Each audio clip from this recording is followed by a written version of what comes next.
मुसळधार पावसाने वसई ग्रामीण भागाला झोडपून काढलंय आणि या मुसळधार पावसामुळे तानसा नदीला देखील पूर आलाय। तर भातानं उसगावला जोडणारा पांढरतारा पूल जो आहे तो पाण्याखाली गेलाय।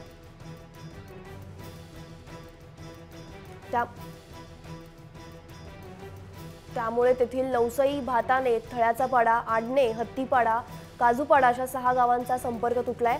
गेली अनेक वर्ष प्रशासनाकडे भक्कम पूल बांधण्यासाठी गावकरी विनंती करत असून प्रशासन मात्र याकडे दुर्लक्ष करत आहे।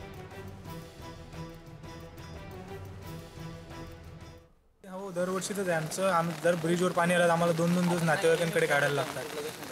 काय करणार आज हा किती वर्ष झाली कामावर जे लहान मुलं शाळेत जातात त्यांची सुद्धा पर्यायच नाही काही। 2-2 दिवस जर बाहेर गेले 2-2 दिवस बाहेरच राहावं लागतं नातेवाईकांकडे।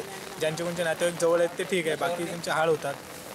मी आता कामावरून आलो आहे, मला भाताण्याला घरी जायचं आहे। सकाळी 9 वाजल्यापासून मी इथे थांबलेलो आहे, परंतु ब्रिजवर पाणी आल्यामुळे जाण्यासाठी रस्ता नाही आणि पर्याय रस्ता जो आहे तो 15 किलोमीटर अजून फेरा मारून जावं लागतो, त्याच्यामुळे खर्च वाढतो।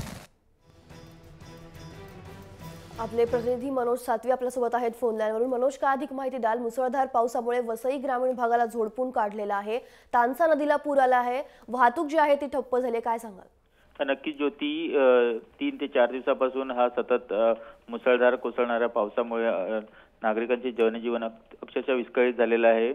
तानसा नदीच्या ठिकाणी तानसा तलावाच्या ठिकाणी खूप मोठ्या प्रमाणात पाऊस झालेला आहे आणि त्यामुळे ही तानसा नदी आहे तिलाही मोठ्या प्रमाणात पूर आलेला आहे आणि त्यामुळे या नदीच्या शेजारील जे गावं आहेत या गावांना प्रशासनाने तसं सतर्कतेचा इशारा दिलेला आहे। मात्र अनेक ठिकाणी पुलावरून पाणी गेल्यामुळे जवळपास 12 ते 14 गावांचा संपर्क तुटलेला आहे।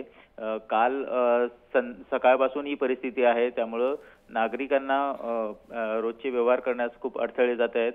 जनजीवन विस्कळीत झालेले आहे। ज्योती, धन्यवाद मनोज, तुम्ही दिलेल्या या माहितीसाठी।